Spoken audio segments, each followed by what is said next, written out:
Le lien qui existe entre ces deux versets nous aide à la compréhension. Introduction. Nous pouvons voir le lien qui existe entre les deux témoins du chapitre 11 de l'Apocalypse avec ce que nous dit le livre de Zacharie au chapitre 12 verset 2. Ces deux passages indiquent la même chose et le même moment, c'est-à-dire la fin de ce monde. Si nous les rapprochons, nous pouvons comprendre ce qui se passe avant que les nations viennent contre Jérusalem.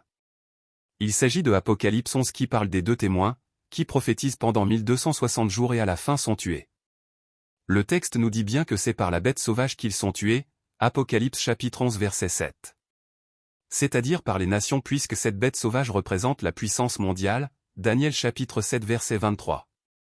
Donc, à chaque fois que nous lisons que les saints sont tués, cela veut dire que ce sont les nations qui se sont liguées contre Jérusalem. Et ce moment est unique.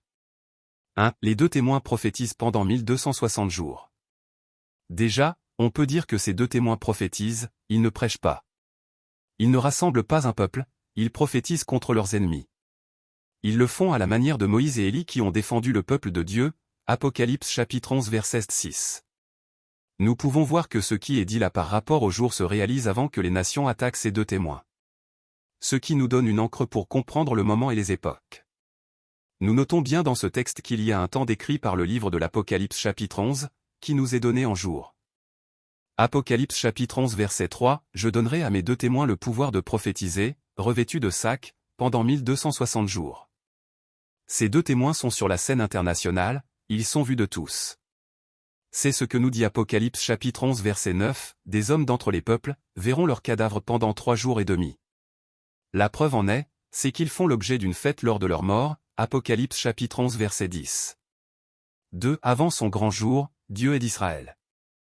Zacharie chapitre 12 verset 2 nous dit, « Voici, je ferai de Jérusalem une coupe d'étourdissement pour tous les peuples d'alentour, et aussi pour Juda lors du siège de Jérusalem. » Avant que les nations attaquent, il se passe quelque chose dans le pays d'Israël vis-à-vis des ennemis. C'est-à-dire qu'on retrouve ici la défense de Jérusalem. Ce qui correspond à ce que font les deux témoins dans Apocalypse chapitre 11 verset 5, « Si quelqu'un veut leur faire du mal, du feu sort de leur bouche et dévore leurs ennemis. » Le fait que Dieu aide Israël à se défendre peut être compris comme l'aide apportée aux deux témoins. C'est-à-dire que c'est avant que les nations attaquent sont au même moment. Cela complète la vision que nous pouvons avoir sur ce qui va se passer avant cette attaque. Nous pouvons voir aussi que c'est Dieu qui aide dans cette période-là, Zacharie chapitre 12 verset 8.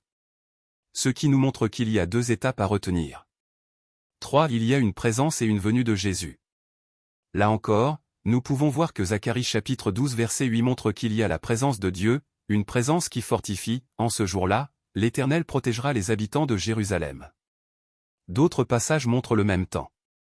Par exemple Apocalypse 6 qui montre que Jésus ouvre les sceaux au début de ce chapitre et vient à la fin de ce chapitre, Apocalypse chapitre 6 versets 12 à 17. Il en est de même avec Apocalypse 11. Au début, on voit le temple dans le ciel avec ceux qui adorent, Apocalypse chapitre 11 versets 1 et 19. Et à la fin de ce chapitre, la venue de Jésus, Apocalypse chapitre 11 verset 15, « Le royaume du monde est remis à notre Seigneur et à son Christ, et il régnera au siècle des siècles. » Si nous regroupons ces passages, nous pouvons voir qu'il y a une présence de Jésus pendant 1260 jours et une venue. Cela nous aide à comprendre que Zacharie chapitre 12 verset 2 reprend les mêmes moments. Nous avons donc assez de preuves pour comprendre ce point. Conclusion. La présence et la venue de Jésus se retrouvent dans Zacharie chapitre 12 verset 2, ou aussi les informations dans Apocalypse 6 et Apocalypse 11 qui nous montrent ce qui va se passer avant l'attaque des nations sur Jérusalem. Nous notons bien que cette attaque est unique dans l'histoire contemporaine. Les deux témoins correspondent donc à la pierre lourde que les nations essaient de soulever.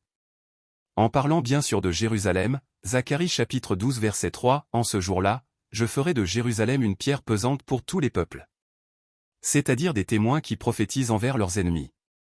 En fait, Zacharie chapitre 12 verset 2 nous parle de l'action des deux témoins.